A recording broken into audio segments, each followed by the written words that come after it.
Amédéo signifie cadeau de Dieu. Ce cadeau, né d'une mère française et d'un père italien à Livourne en Italie, c'est le quatrième et dernier enfant du couple. Ils gagnent leur vie dans la vente de charbon de bois. Ce n'est pas la grande bourgeoisie pour sûr, mais ce n'est pas la misère pour autant. Modigliani fait des études d'art à 14 ans dans la classe de Guglielmo Michelli et de Giovanni Fattori. Modigliani travaille très peu. Il se passionne pour la peinture, mais surtout celle des autres. Il a la chance d'être soutenu par sa mère, elle-même cultivée et amatrice d'art. À ce moment-là, son héros, c'est le peintre vénitien renaissant Vittore Carpaccio. À 17 ans, il va étudier à Florence auprès d'Ardengo Soffici. Il s'intéresse alors à l'avant-garde française, notamment avec la découverte du symbolisme. Ça lui fait vite comprendre combien il doit monter à Paris s'il veut faire quelque chose de son art, s'il veut se réaliser en tant qu'artiste. Le mystère et la beauté irrationnelle d'un Redon ou d'un Maeterlinck ne lui échappent pas. Et à 22 ans, il s'installe donc logiquement à Paris. Nous sommes en 1906, une triste année puisque c'est la mort de Cézanne, son héros. Modigliani se pose au départ dans un hôtel, puis très vite ses parents décident de ne plus le financer. Il faut travailler maintenant et cesser de nourrir de vaines ambitions artistiques. À partir de là, il coupe les ponts avec sa famille. En 1907, il expose au Salon des Indépendants, salon dédié à Paul Cézanne, notre maître à tous. Modigliani passe évidemment inaperçu. Entre Cézanne, Picasso et Braque, c'est difficile de se faire une place. En plus, 1907, c'est l'année où on présente les Demoiselles d'Avignon, donc de Pablo Picasso, qui est un monument pornographique et cubiste, où il nous montre ces prostituées du quartier de Barcelone, Avignon, où voilà, vous voulez des prostituées, on vous les montre sous toutes les coutures. Il explose complètement la perspective. Sur le salon, un jeune médecin, Paul Alexandre, discute avec Modigliani et devient son ami. Il lui passe des commandes. Les deux hommes ont non seulement le même âge, mais aussi une certaine idée de l'art contemporain. Au bout de quelque temps, Paul Alexandre propose à son ami de l'installer dans un immeuble dont il est le propriétaire à Montmartre. Grâce à cet homme, il commence à se faire un peu connaître dans l'intelligentsia parisienne. Son mécène lui présente la baronne de Hasse de Villers. Elle lui demande un portrait, Modigliani s'exécute, et la baronne, horrifiée du résultat, refuse de payer l'artiste. Et pourtant, quel portrait! Il s'agit d'un portrait magnifique, une femme indépendante et élégante au regard ingresque, et il a su capturer ce fameux esprit parisien méprisant.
intéressant de voir que son style est déjà très original, reconnaissable entre mille. Dès ses toutes premières œuvres, il ne peint pas pour flatter, il extrapole un trait de caractère. Du coup, le modèle devient un simple prétexte, un matériau de base dont il extrait son idéal de beauté, une stylisation très personnelle, ineffable même, et en fin de compte, on ne voit plus que lui dans ses tableaux et sa vision du sujet qu'il dépeint. Donc c'est une démarche intéressante, mais ce n'est pas non plus révolutionnaire, n'exagérons rien, d'autres ont déjà fait ça avant lui.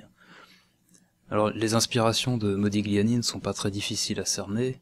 Évidemment, il y a les cubistes et les fauves, Picasso, Kirchner, Matisse, Zadkine, et puis son ami Brancusi. Ce sont tous des artistes qu'il fréquente, avec qui il noue des liens d'amitié, tant sur le plan personnel qu'artistique.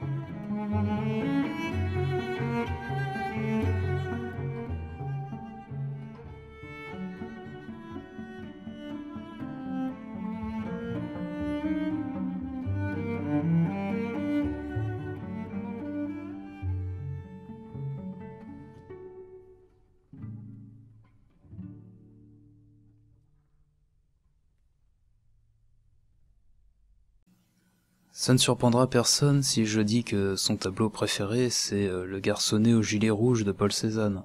L'équilibre des couleurs qui crée cette architecture ciselée, la touche extrêmement racée du pinceau de Cézanne, tout ça, ça fascine. Et ça fascine à juste titre, cette avant-garde parisienne de la Belle Époque.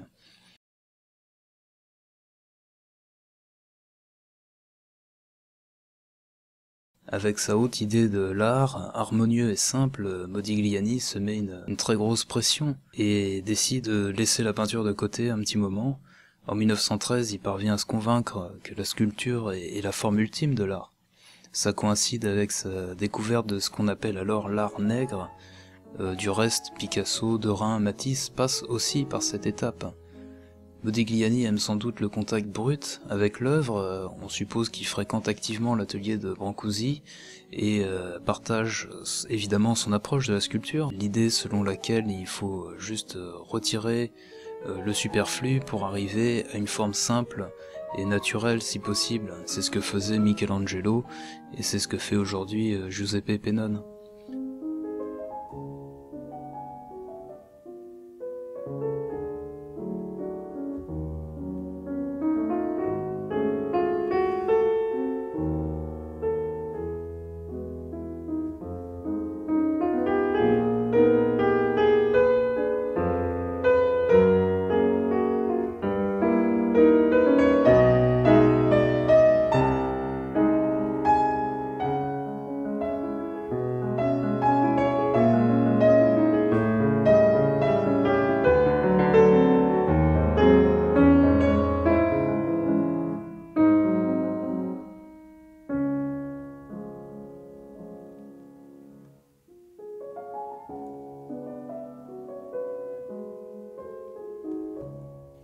De toute évidence, il n'intéresse pas grand monde avec ses têtes sculptées, même pas sûr que Brancusi le soutienne tellement, il va chercher l'inspiration dans l'art étrusque, le Louvre aussi, mais tout ça, ça n'aboutit décidément à rien. Et 1913, c'est donc l'année de la remise en question et finalement de la reprise de la peinture. À ce moment-là, il revient sur sa façon de capturer un trait de caractère et l'intensifier, il fait un très beau portrait de Picasso d'ailleurs, et il rencontre Paul Guillaume, un tout jeune galeriste qui devient son mécène.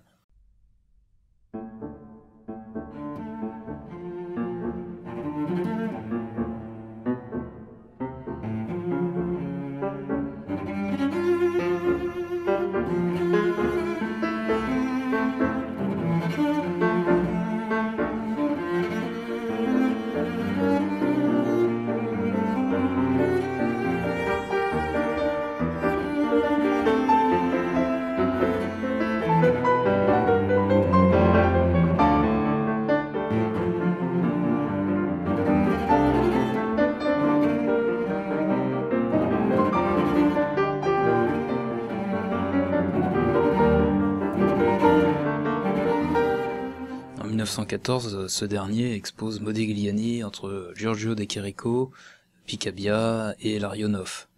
On voit qu'il tente des trucs et ça n'aboutit pas, il cherche toujours comment traduire ses idées, c'est pas encore bien défini. L'étude pour le portrait de Frank Berti en 1914 est assez symptomatique de sa démarche. Modigliani utilise le minimum vital en quantité de peinture. Il racle sa toile du bout du pinceau et laisse son mélange de couleurs s'exprimer de lui-même.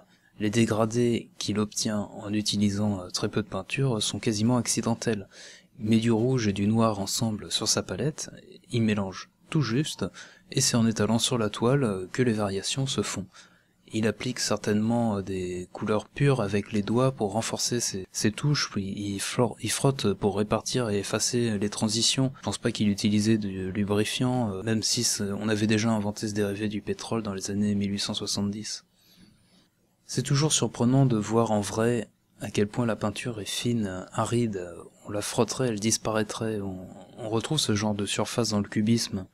Juan Gris, Picasso, bien sûr, se font les maîtres de ces toiles sableuses. Cet effet rugueux, cette surface sèche, est obtenu avec le passage d'un vernis assez épais, s'affiche le tableau, et sans doute faisait-il ça aussi pour ne pas être tenté de le corriger plus tard. Il peint très vite, ne retouche pas, ça fait en partie la force de son style, la couleur épouse les formes grâce à cette rapidité et cette vigueur du pinceau. Il affirme toujours les contours, il ferme les lignes de ses dessins comme dans le dessin de presse ou la bande dessinée. De cette manière, on peut remplir, on peut faire de la couleur.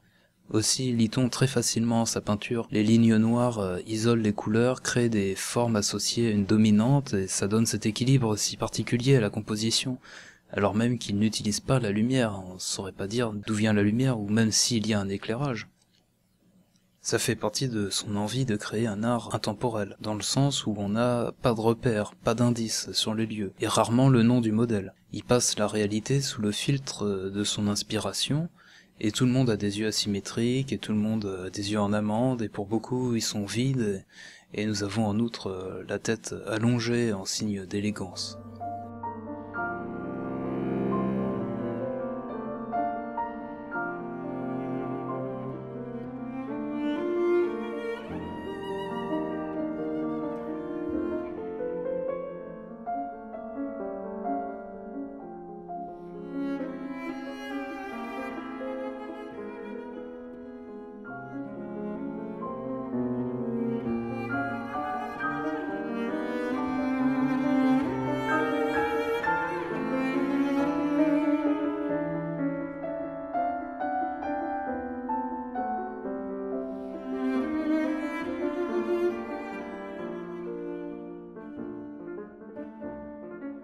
En 1917, Modigliani donne sa première exposition personnelle.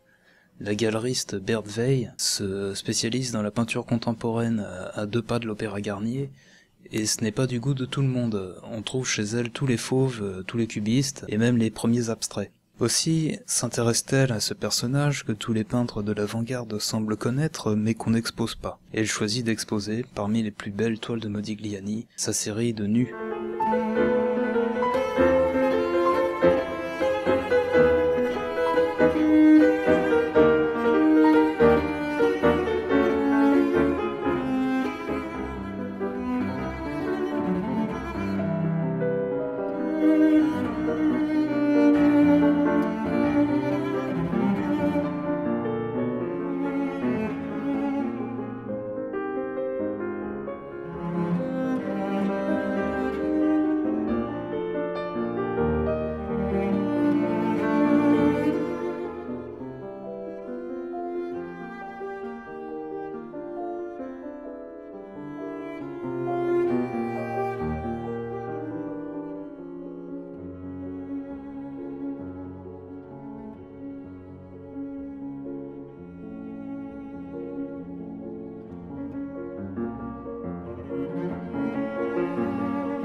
Il peint cette série entre 1916 et 1917, la quintessence de son style. Il se nourrit directement de la Renaissance italienne ici, avec des corps dénudés, idéalisés, qui prennent des poses académiques. On retrouve très facilement ça chez Botticelli ou le Titien. C'est intéressant de voir cette démarche. C'est vrai qu'il fait ça après le passage de Velázquez, de Lacroix et Manet, trois peintres osant montrer le corps humain dans sa laideur, sa chair pâle et velue.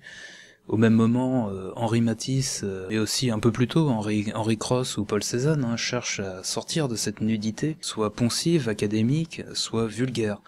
Ils peignent des baigneurs, des baigneuses, une liberté du corps comme liberté du peintre, émancipée de toute connotation sexuelle. Du reste, Modigliani fait scandale. Ici, le peintre se met en scène avec le modèle. Nous sommes, de son point de vue, en plongée. La nudité elle-même devient le sujet du tableau, puisque les modèles ne sont pas nommés et qu'il n'y a pas de décor. Donc ces femmes paraissent irréelles, du coup.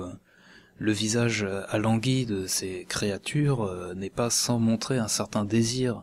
Ce qui gêne, c'est la représentation du plaisir féminin, cette relation de séduction envers le spectateur, où le peintre pose un réel problème, surtout quand on l'expose au tout venant en vitrine de sa galerie. C'est l'illustration parfaite de la doublure morale bourgeoise de la Belle Époque, celle décrite par Maurice Agulon, par exemple, historien, dans Le Cercle, entre autres. Donc ça consiste, cette double morale, à dire on peut transgresser, on a le droit de montrer la nudité, du moment que ça ne se sait pas, ou que ça reste entre gens de bonne compagnie.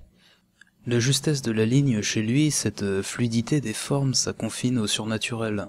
Il fait quelque chose de toutes ces rotondités, il trouve un petit motif à développer, il va créer un idéal de beauté, d'harmonie, de simplicité avec une finesse extrême à partir d'une femme nue qu'il redessine, en fait, qu'il recrée. Et ça serait tellement plus simple de faire quelque chose de compliqué ou de réaliste. Et cette vision du portrait qu'a Modigliani, ça dit beaucoup de son auteur. Cette exposition ferme ses portes, ce fut l'unique exposition de son vivant et c'est un échec, un semi-échec. Mais Modigliani s'en fiche, il attend un enfant avec la femme de sa vie, Jeanne Hébuterne, qui elle aussi est artiste à ses heures. Et évidemment, la vie à la capitale en 1917 est très difficile et en plus elle redouble de violence. L'Europe est à bout de souffle, on est plein dans une guerre totale. C'est aussi le moment où les Français font basculer le rapport de force en créant le premier char blindé de l'histoire, le F-17. Et ça pousse l'aviation allemande à s'intensifier. Et en 1918, elle survole et bombarde la capitale. Alors le couple décide de quitter Paris pour le sud de la France. Du printemps 1918 au mois de mai 1919, Modigliani va peindre quasiment la moitié de son œuvre.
il extrémise un peu plus son style, les modèles perdent leurs pupilles pour plus de sérénité dans l'expression. Oui, ça vient du croquis, hein, quand on dessine, quand on fait rapidement le portrait de quelqu'un, pour ensuite le travailler plus en détail, on s'embarrasse pas de ce genre de détails, justement, de dessiner les yeux, les cheveux, tout ça, non, on va prendre l'essentiel. Et ça donne souvent des portraits bien meilleurs que si on les terminait à grand renfort d'effets picturaux. Lui, il a su trouver un équilibre, il dépouille son sujet de toute référence, et finalement il le sublime. Il le coule dans le moule de lignes aristocratiques et de couleurs extrêmement subtiles.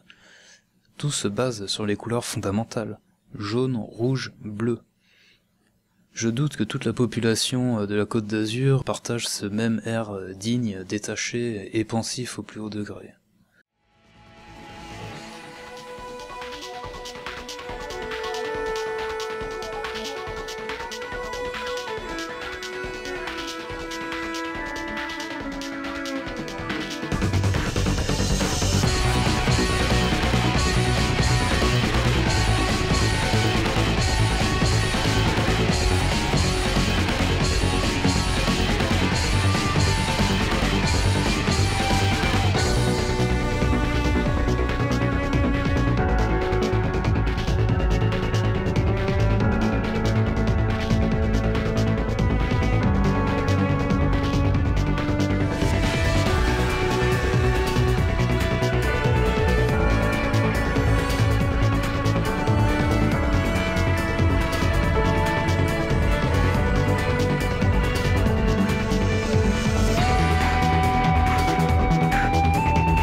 Modigliani ne peint que 5 paysages, et il les peint à la fin de sa vie. L'influence de Cézanne arrache les yeux, évidemment, hein, et Braque et Derain. Sur l'un de ces paysages, on voit des petites touches de couleur qui donnent tout le caractère, tout le sel de cette composition qui paraît sage et témoigne en fait d'une très très grande maîtrise de son sujet et évidemment de son amour pour Cézanne, là encore. On voit les touches de bleu ou de vert, juste ce qu'il faut pour donner un sens à la composition. L'un d'entre eux se place à la limite de l'abstrait, hein. D'ailleurs on voit, ça fait complètement penser à Nicolas de Staël quand on voit la route dépourvue de tout détail. Il donne à voir que les lignes de force, la perspective elle-même.